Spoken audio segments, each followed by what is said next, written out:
Vilela, antes de mais nada, eu queria dizer que não é o mundo físico quem determina o que acontece no mundo espiritual. É o contrário. É o que acontece no mundo espiritual que determina o mundo físico, porque o mundo físico veio do mundo espiritual. É um mundo que coexiste com o nosso? Coexiste, são dimensões diferentes. E o tempo lá, como funciona? Na eternidade não tem tempo. Tá. É diferente. A nossa dimensão temporal, ela é parte de uma dimensão que vai acabar um dia. O Deus é eterno. O que significa que Deus é eterno? Que ele pode experimentar o passado, o presente e o futuro da mesma forma. Porque, na verdade, ele olha de fora. Ele está fora do tempo. Está fora do tempo, está fora da dimensão do tempo. E o mundo espiritual, ele determina o que acontece no mundo físico. Então, por que eu estou dizendo isso? Porque, na verdade, isso que as pessoas estão sentindo, né, uma certa angústia, um medo do que vai acontecer, isso já é resultado de uma opressão espiritual que está acontecendo nos dias que nós estamos vivendo. E eu, pessoalmente, acredito que nós estamos já vivendo num período que vai avançar para um governo do anticristo. Então, esse espírito de, né, essa fissura, esse medo, essa angústia, eu acho que algumas pessoas podem até estar tendo algum discernimento de que vai acontecer alguma coisa errada, mas mesmo as que não têm, estão sentindo a opressão que é resultado das batalhas espirituais que estão acontecendo. E eu acredito que a gente também pode deixar mais para o final do programa, mas eu acho que a inteligência artificial, ou o que vier a partir dela, é meio que um arauto desse final dos tempos, porque as possibilidades que se abrem daqui para frente de tecnologia, de substituição de emprego, de pobreza, e as mudanças climáticas e aumento das guerras, pode culminar para uma coisa meio irreversível, né? Não, será irreversível. A tua pergunta eu acho que é interessantíssima. Você recebe muita gente aqui, você fica muito antenado, né? De astronomia. Mas você sabe que tem um escritor chamado Alvin Toffler, não sei se você já ouviu falar, esse cara é um dos maiores escritores do mundo, ele é um sociólogo. Ele escreveu um livro que eu li há 30 anos atrás, chamado A Terceira Onda. Sim. Espetacular esse livro. O que ele dizia? Ele dizia que a primeira onda da humanidade era quando a humanidade ela vivia da agricultura. Ela saiu de caçador e coletor para agricultura. Ele está falando já da história mais... Se fixa em um lugar, começam a aparecer vilas, cidades e o agrupamento de pessoas. Só que o que ele diz? Que as relações entre pessoas dependem das relações comerciais. Então, quando a humanidade começou a se fixar, porque antes eram nômades, né? E ficavam andando, procura de alimento, de comida, de animais e tal. Quando eles se fixaram, começaram a criar as cidades, as vilarejos e tal. Mas, naquele tempo, ele disse que as famílias, elas não eram nucleares. Morava pai, mãe, tio, primo, avô. Era meio que amontoado? Tudo? Amontoado. Então, o mundo... Eram os clãs. Olha lá. Terceiro. É o autor de Choque do Futuro, que é outro livro fantástico também. O industrialismo e o nascimento de uma nova civilização. Então, primeira onda, agricultura. Agricultura. A industrialização é a segunda onda. E com a industrialização, houve uma mudança no mundo. Pô, total. O que ele, na verdade, afirma é que quando você muda de uma onda para outra, você muda o mundo enquanto... Toda a estrutura do mundo, o funcionamento do mundo. E nós estamos vivendo numa guinada também, numa virada. Eu vou falar um pouquinho mais para frente sobre isso. Já está na terceira onda ou ela vai vir? Não, nós já estamos indo para a quarta onda. Qual é a terceira onda? A segunda onda é a da industrialização. Sim. O que aconteceu com a industrialização? As pessoas saíram dos campos e foram para as cidades. E o que determinou isso? Determinou que você não tem, por exemplo, na cidade, lugar para pôr toda a família. E aí nasceram as famílias nucleares, que mudou o conceito de família. E o que é a família nuclear? Pai, mãe e filhos. Sei. Isso é mais ou menos o que nós estamos vivendo isso. Só que ele, quando escreveu isso, ele disse que no futuro, essas famílias elas mudariam da forma como elas seriam famílias. Aí ele começou a falar de divórcio, que aí é um camarada que tem filhos, mas casa com uma mulher que tem filhos, aí junta e aí depois ele fala pais solteiros, mães solteiras. Aí, exatamente, aí ele fala também dos casamentos de pessoas do mesmo sexo. Sim. Ele previu tudo isso acontecer. A terceira onda que ele prediz é a onda da tecnologia. Então é a onda que viu nascer o quê? Da internet. O computador, a internet, que também mudou a nossa. Totalmente. E a gente pegou isso. Você é mais jovem que eu, mas, poxa vida, eu vi o nascimento do celular. Eu tive o primeiro computadorzinho que eu ficava lá dando, tentando programar para dar aqueles comandos e tal. Eu me lembro que a primeira vez que me falaram de internet, eu falava, como assim? Tipo, o fax já era estranho antes. Já era né? estranho. Passa uma imagem aqui, ela sai em outro lugar. E a internet... Mas o telefone, eu falava, telefone sem fio? Como assim? Como é que vai transmitir? É muito E quando falaram de internet, quer dizer, a tecnologia também mudou a vida das pessoas. Claro. Não é? Agora, é importante, quando você olha para a Bíblia, a gente saber discernir isso. Eu acho interessante porque lá em 1 Crônicas, capítulo 12, versículo 32, Davi, quando ele passou a governar em Hebrom, né? Porque primeiro ele governou 7 anos em Hebrom, que é no sul, em Judá, na região do sul de Israel, e depois ele unificou as tribos.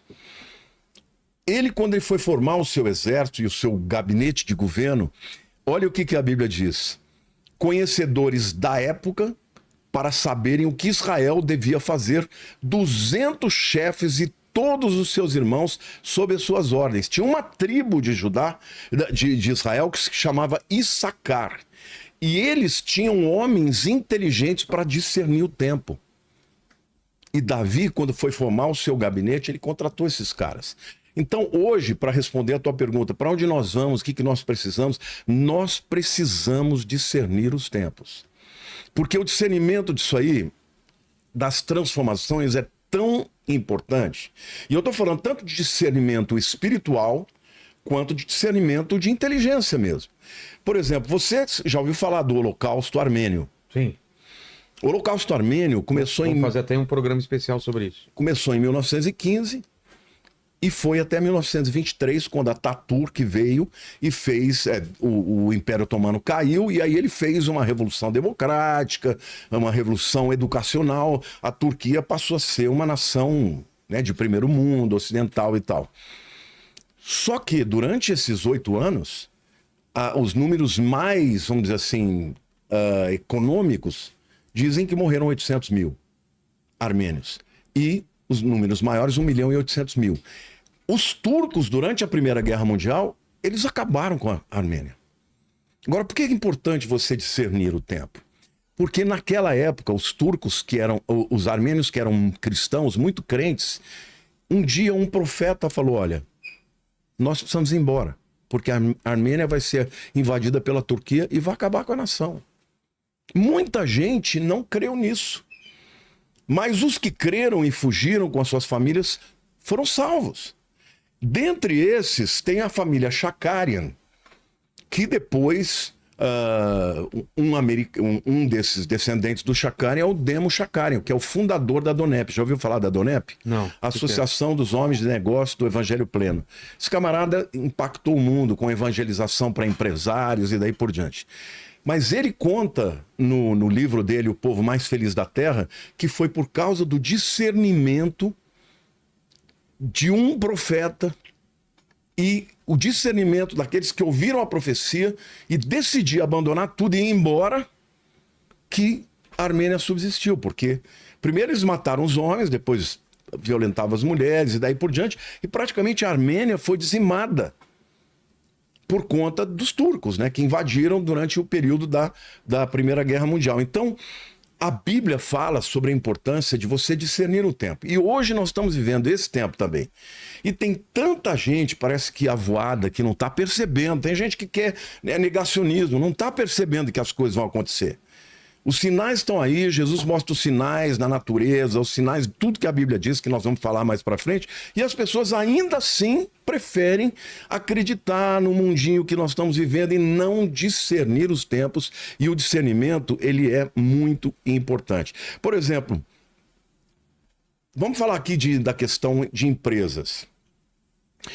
Você sabia que a Netflix hoje é uma potência, né? Vale 400 bilhões de dólares. Você sabia que a Netflix ofereceu para vender a Netflix para Blockbuster Sim. por 50 milhões. E a Blockbuster não topou. Sabe o que o CEO da Blockbuster falou? Deu risada, falou, que piada. Nós somos a maior empresa do mundo de produção, de locação de vídeo. Esses caras vêm querer vender por 50 milhões. Hoje, a Netflix fala 400 bilhões de dólares. E cadê a Blockbuster? Acabou. Quebrou. Por falta de discernimento do tempo que está vivendo. Os estudiosos, eles falam, Vilela, que daqui 30 anos, metade das profissões que vão existir não existem ainda.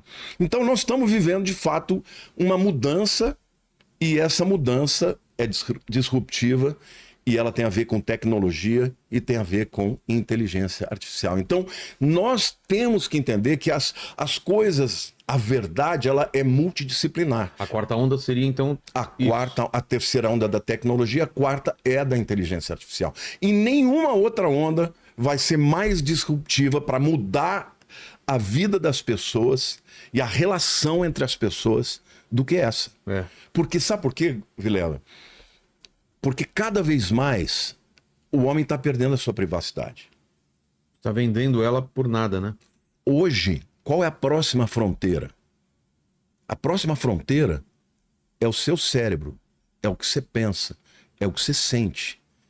E isso vai acontecer através da inteligência artificial. Eu queria até falar para você aqui que eu andei fazendo uma avaliação, pesquisando, lendo bastante a respeito disso. Eu quero até... Você está falando também de Neurolink, de chip... Então, o Neurolink e o chip ainda é a terceira... Na verdade, já é o início da quarta onda. Da quarta onda, que é a inteligência artificial. Alguns estudiosos da inteligência artificial dizem o seguinte, que o primeiro estágio dela é a inteligência artificial se tornar mais autônoma. Tá? Ou seja, nós estamos nesse estágio.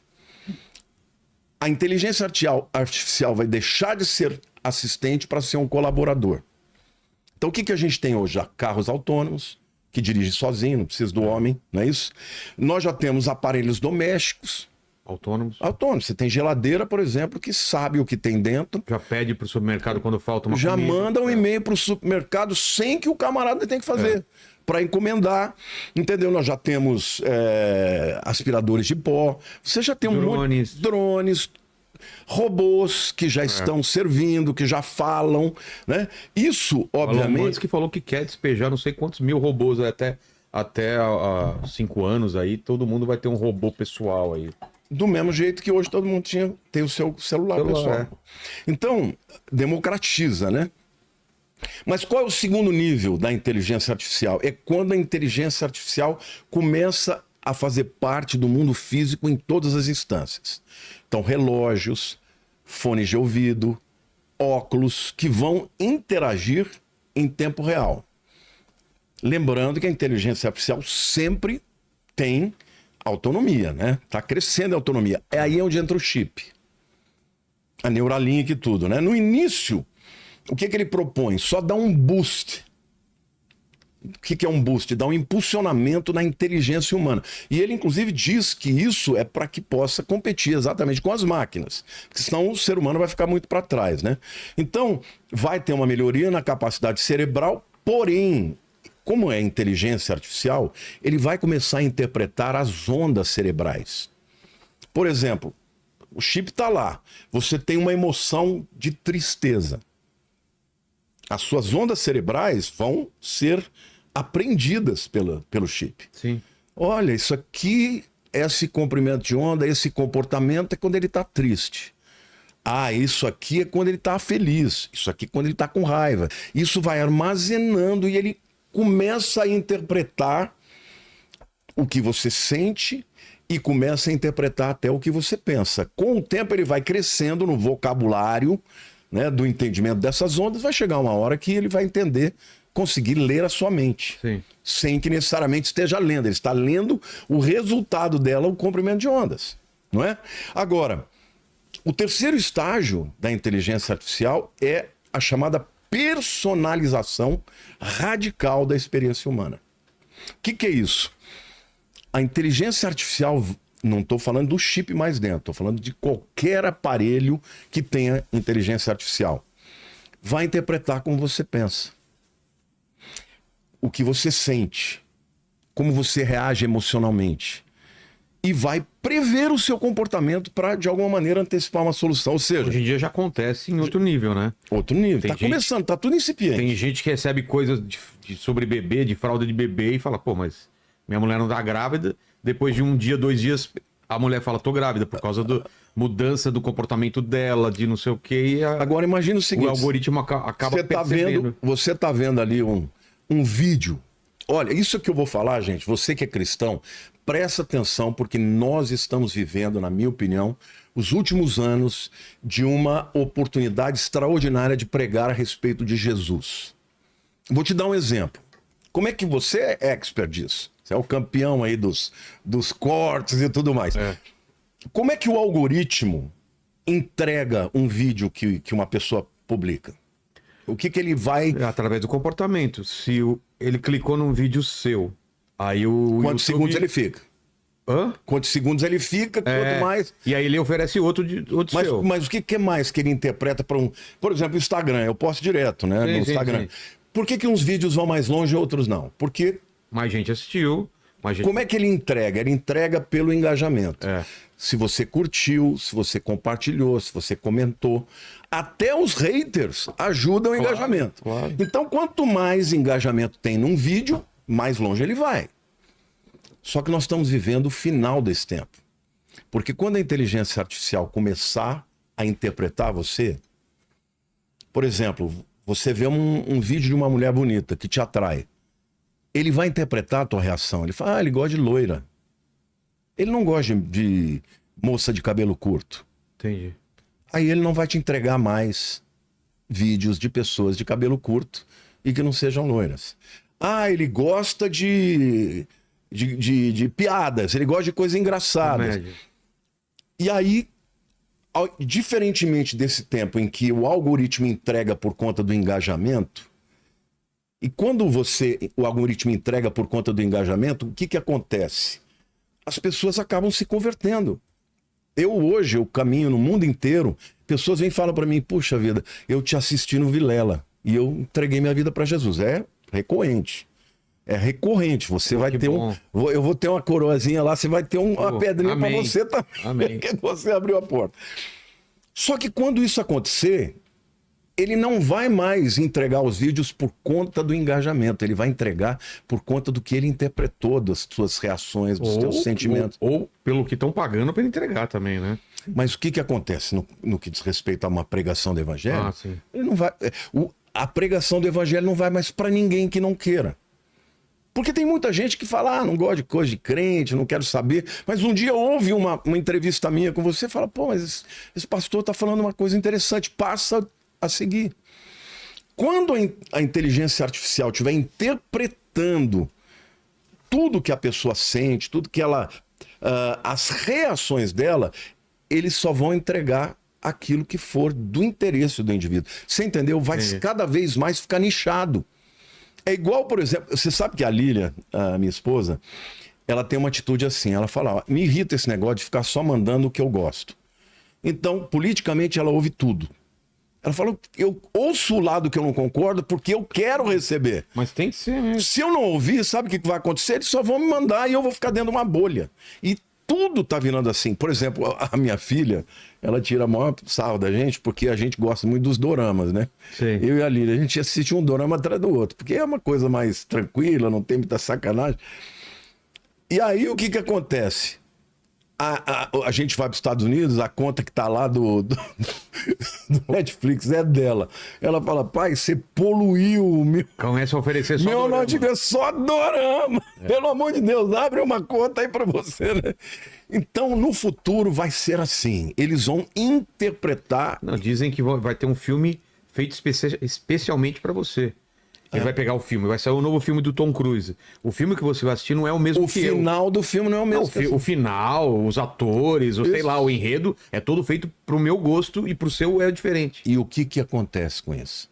Você prende a pessoa no nicho e impede ela de ver todo. Pensar diferente. De pensar diferente. E isso é muito nocivo, porque é muito fácil de você, a partir daí, você manipular as pessoas, né?